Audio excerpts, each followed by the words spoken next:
Hello, I'm James Cridland, the radio futurologist, and I am writing a newsletter all about the future of radio and international radio trends and all of that, and I'm supposed to do a podcast version as well, but clearly I've forgotten for a while, so apologies for that. But this is September the 22nd, New Radio, New Talent, and AM it's called. As I'm doing a bit of travel over the next month, I've bought myself a fancy travel radio. It's the XH Data D808. Yes, that one. However, it won't be very useful in Oslo because it doesn't have DAB on it. But looking at the LCD display, I can see that there is DAB there. So I wonder whether there's a new version of this radio coming out with DAB inside, because that would be an excellent and much better travel radio to be carrying with me. Anyway, the question I'm asking today is, where do we get new talent? I enjoyed a discussion on social media recently about how people got their first radio show on a big station. For people my age, it was normally an overnight shift. And it's hard these days to find new talent. Overnight shifts, well, they don't exist. They're networked in or they're run by a computer, and there seems to be very few ways to get on air via a quiet shift that very few people will hear. However, BBC Radio 1 has a much better plan to use the period between Christmas and New Year to put new talent on the air. If you're quick, you can get your application in. Radio 1 wants to hear from DJs and presenters, it says, with previous radio experience, be it in community, hospital, student or local radio. And that is a great idea and exactly the type of thing that the BBC ought to be doing, in my humble opinion.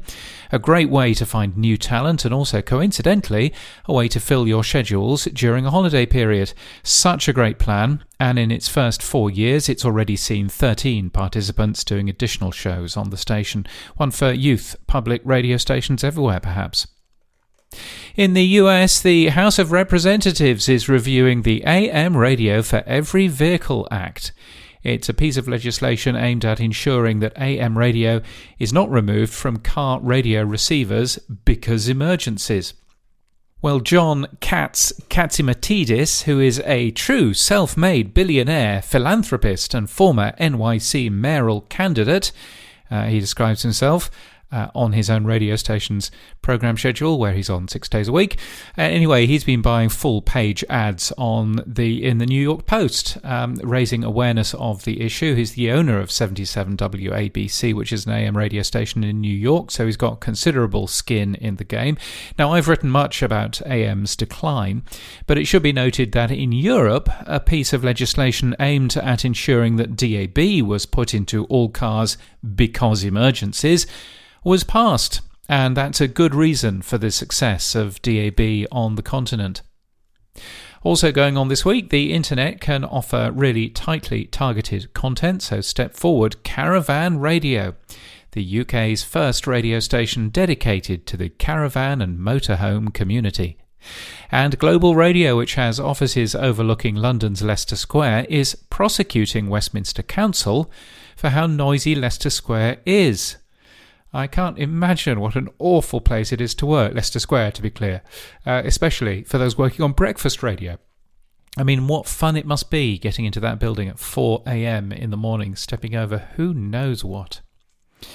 Anyway, speaking next. Where am I speaking next? I am speaking this week in a Pacific island called Niue. It's the 7th Pacific Media Summit.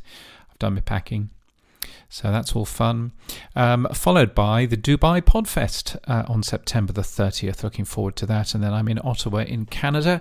Thank you to the main supporters that you see on the site if you follow that. Plus Richard Hilton, Emma Gibbs, Jocelyn Abbey and James Masterton for being regular personal supporters. If you'd like to support my work in any way, you can buy me a coffee. Become a member to give regularly or just give a one-off coffee or 5. Buymeacoffee.com/James Cridland is where to go for that. And do follow me on Mastodon as well. I'm james@bne.social there and much more active there than anywhere else. I've got a website too about who I am and what I do and whether I can help you further. It's james.cridland.net. That's james.cridland.net. And if you've missed these podcasts over the last couple of months, because I I've forgotten to do them, then please do let me know. Look me up on social media or send me a message or something. But I would very much like to know whether or not these podcasts are actually reaching people who really want to have a listen to them, or whether this is a bit of a waste of time. Anyway, thank you for listening, and maybe I will go back and do some more of these. But until next time, keep listening.